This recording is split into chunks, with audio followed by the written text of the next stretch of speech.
அஸ்ஸலாமு அலைக்கும் வரஹ்மத்துல்லாஹி வபரகாத்துஹு. லா தஹ்சன், கவலை கொள்ளாதீர்.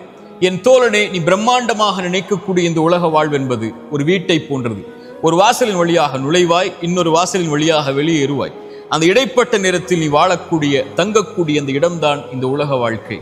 இந்த உலக வாழ்க்கையுடைய நேரங்கள் தெரியுமா உனக்கு? 24 மணி நேரம் என்றால் உன்னுடைய உறக்கம், பிரயாணம் 6 மணி நேரம், 2 மணி நேரம் போக நீ எண்ணினால் 6 மணி நேரம் கூட 24 மணி நேரத்தில் முறையாக உனக்காக நீ மாற்ற வேண்டும், நீ செய்ய வேண்டும் என்ற காரியங்களை செய்வதற்கு கிடையாது. 60 ஆண்டுகள் வாழ்ந்தால் 20 ஆண்டுகள் தான் முறையாக வாழ்கிறாய். மற்ற நேரங்கள் எல்லாம் உறக்கத்திலும், பிரயாணத்திலும், மற்ற அலுவல்களிலும் சென்றுவிடும். இந்த 20 ஆண்டுகளுடைய வாழ்க்கைக்கு தான் இவ்வளவு கவலைப்பட்டு உன்னை அழித்துக் கொண்டிருக்கிறாய். என் தோழனை, இந்த உலகத்தில் 3 மனிதர்கள் உண்டு. அதில் ஒருவன் நேற்றுள்ளதை நினைத்து நிகழ்காலத்தை அழித்துக் கொண்டிருப்பான். நேற்றில் ஏதாவது சோகம் நடந்திருக்கும், கவலைகள் நடந்திருக்கும், இல்லாமல் இருந்திருக்கும்.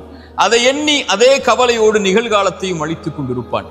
இன்னொரு மனிதன் எதிர்காலம் வந்திருக்கவே செய்யாது, அந்த பயத்தை கொண்டு நிகழ்காலத்தை அழித்துக் கொண்டிருப்பான். இவர்கள் இருவரும் இந்த உலக வாழ்க்கையை வீணாக்குவார்கள்.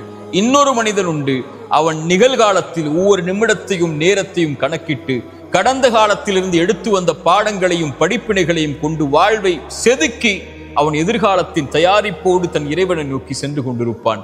இவன் தான் வெற்றி அடைவான். இறைத்தூதர் ஸல்லல்லாஹு அலைஹி வஸல்லம் இப்னு உமர் என்ற ஒரு தோழருடைய தோள்புஜத்தை பிடித்து உலுக்கி சொன்னார்கள், இப்னு உமரே, கவனத்தில் கொள். எனக்கும் உங்களுக்கும் இறைத்தூதர் சொல்வதுதான், கவனம் கொள், ஆட்டுங்கள் உங்களுடைய உள்ளத்தை பிடித்து இந்த செய்தியோடு. குன் ஃபித் துன்யா கஅன்னக கரீபுன் ஆபிரு சபீல். இந்த உலகத்திலே ஒரு பயணியைப் போல், ஒரு வழிப்போக்கனைப் போல் வந்தான் சென்றான் என்ற வாழ்வை வாழ்ந்து சென்று விடு. இந்த நேரம் தான் உனக்கு, நாளை உனக்கு இல்லை, நீ செல்ல போகிறாய் என்ற எண்ணத்தோடு இந்த உலகத்திலே வாழ். அந்த தோழர் இப்னு உமர் விளக்கம் சொன்னார்கள் தன்னுடைய மாணவர்களுக்கு இறைத்தூதருடைய இந்த செய்தியை. காலை வந்தால் மாலை எதிர்பார்க்காதே, மாலை வந்தால் காலை எதிர்பார்க்காதே. நோய்க்கு முன்னால் சுகத்தை தேடிக்கொள், மரணத்திற்கு முன்னால் வாழ்ந்து கொள் என்று அந்த தோழர் விளக்கம் சொன்னார்கள். இறைத்தூதர் ஸல்லல்லாஹு அலைஹி வஸல்லம் தெளிவாக இதை சொன்னார்கள் 5 அறிவுரைகளோடு. இந்த 5ற்கு முன்னால் 5ஐ பயன்படுத்திக் கொள்ளுங்கள். 1, உனக்கு வயோதிகம் வருவதற்கு முன்னால் வாலிபத்தை பயன்படுத்திக் கொள். வாலிபத்தை வீணாக்கினால் கண்மூடி முடிப்பதற்கு முன்னால் வயோதிகம் வந்துவிடும். அப்போது வாலிபத்தில் செய்ய வேண்டும் என்று நினைப்பதை நினைப்பாய், செய்ய முடியாது. வயோதிகம் வருவதற்கு முன்னால் வாலிபத்தை பயன்படுத்திக் கொள். உனக்கு நோய் வருவதற்கு முன்னால் சுகத்தை தேடிக்கொள். உனக்கு ஏழ்மை வருவதற்கு முன்னால் உன்னுடைய செல்வத்தை பயன்படுத்திக் கொள். உனக்கு நேரமின்மை வருவதற்கு முன்னால் குழந்தைகள், குடும்பம், உன்னுடைய சூழல், உன்னுடைய பொருளாதார நிலைமை என்று வருவதற்கு முன்னால் இருக்கின்ற நேரத்தை முறையாக பயன்படுத்திக் கொள். உனக்கு மரணம் வருவதற்கு முன்னால் வாழ்ந்து கொள் என்று இறைத்தூதர் ஸல்லல்லாஹு அலைஹி வஸல்லம் சொன்னார்கள். அலி இப்னு அபி தாலிப் அழகாக சொன்னார்கள், அதை இன்று செயல்படலாம், விசாரிக்கப்பட மாட்டாய். நாளை விசாரிக்கப்படுவாய் மரணத்திற்கு முன்னால். அப்போது செய்ய வேண்டும் என்று நினைப்பதை செய்ய முடியாது. இந்த அறிவுரைகள் எல்லாம் எமக்கு சொல்வது இந்த நாள், இந்த நிமிடம், இதுதான் நமக்குரியதை தவிர எதிர்காலமோ கடந்த காலமோ அல்ல. கடந்த காலம் என்பது அது வாழ்வுடைய இயல்பு. அதை தாங்கித்தான் நிகழ்காலத்திலே வந்திருக்கிறோம். அதன் அனுபவங்களையும் அதன் பாடங்களையும் அதில் இல்லாததை பெறுவதற்குரிய முயற்சியையும் நிகழ்காலத்தில் கொண்டு எதிர்காலத்தை நோக்கி பயணிப்பதுதான் மனிதனுடைய இயல்பு. மனிதனுடைய இயல்பு கடந்த காலத்தை எண்ணி பயந்து கவலை கொண்டு அழுது புலம்பி நிகழ்காலத்தை அழிப்பதோ, எதிர்காலம் வராத எதிர்காலத்துடைய பயத்தை கொண்டு நிகழ்காலத்தை அழிப்பதோ கிடையாது. இந்த மூச்சுக்கு கவனம் கொடு.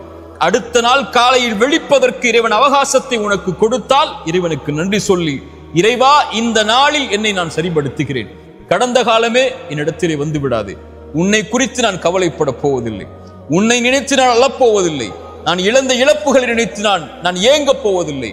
நான் பெறுவதற்கு, இறைவனிடத்திலே வாங்கி பெறுவதற்கு, இறைவன் எனக்கு கொடுப்பதற்கு தான் இந்த மூச்சை கொடுத்திருக்கிறான். அவனிடத்திலே எது இல்லையோ, எதை நான் இழந்தேனோ அதை சரிபடுத்துவதற்கு அவனை அழைப்பேன், அவன் எனக்கு கொடுப்பான். நீ வந்து விடாதே, நீ சென்று விடு. எதிர்காலமே நீ வரவே இல்லை, உன்னை குறித்த பயம் எனக்கு எதற்கு? நான் நிகழ்காலத்தை சரியாக பயன்படுத்துகிறேன். இந்த நேரத்தில் நான் என்னை மாற்றிக்கொள்கிறேன். நான் தொழாமல் இருந்தேன், தொழப்போகிறேன். நான் பொய் கூறி கொண்டிருந்தேன், பொய்யை நிறுத்தப் போகிறேன். நான் புறம் பேசிக் கொண்டிருந்தேன், புறத்தை நிறுத்தப் போகிறேன். பிறருடைய மானங்களை பற்றி பேசிக் கொண்டிருந்தேன், இனிமேல் பேசப் போவதில்லை. என்னுடைய பெற்றோர்களுக்கு முக்கியத்துவம் கொடுக்காமல் இருந்தேன், இப்போது கொடுக்க போகிறேன். என்னுடைய உறவுகளை ஆதரிக்காமல் இருந்தேன், இப்போது ஆதரிக்கப் போகிறேன். நன்றி செலுத்தாமல் இருந்தேன், இதோ நன்றிக்காக தயாராக போகிறேன் மரணத்திற்கு முன்னால். பாவ மன்னிப்பை கேட்காமல் இருந்தேன், கேட்கப் போகிறேன். மனிதர்களிடத்திலே கேட்காமல் இருந்தேன், இதோ கேட்கப் போகிறேன்.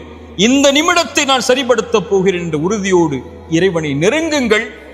உங்கள் வாழ்வில் எது இல்லை என்றாலும், எதை நீங்கள் இழந்திருந்தாலும் அந்த கவலையை இறைவன் நீக்கி அவனிடத்திலே நெருங்குவதற்குரிய வாய்ப்பை இறைவன் கொடுத்து உங்களுக்கு எதை வேண்டுமோ அதை அவனிடத்திலே கேட்டு பெறுவதற்குரிய அவகாசத்தையும் இறைவன் நீட்டித்து தருவார். இந்த ஒரு புரிதலை புரிந்தால், இந்த நேரத்தை பயன்படுத்தினால், இந்த நாளை பயன்படுத்தினால், இந்த நொடியை நமக்காக நாம் அமைத்துக் கொண்டால் இந்த உலக வாழ்வில் நாம் வெற்றியை நோக்கி பயணிக்கலாம். ஒரே ஒரு செய்தியை நினைவுக்காக சொல்கிறேன். நேற்று ஒரு உணவை சாப்பிட்டு இருப்பீர்கள், அந்த உணவில் உப்பில்லை என்று வைத்துக் கொள்ளுங்கள். அந்த உணவை இன்று எடுத்து சாப்பிடுவீர்களா? மாட்டீர்களே. அல்லது நாளை ஒன்றை செய்ய போகிறீர்கள் என்று எண்ணுவீர்கள், அந்த உங்களுடைய பசியை ஆற்றிவிடுமா? ஆற்றாது.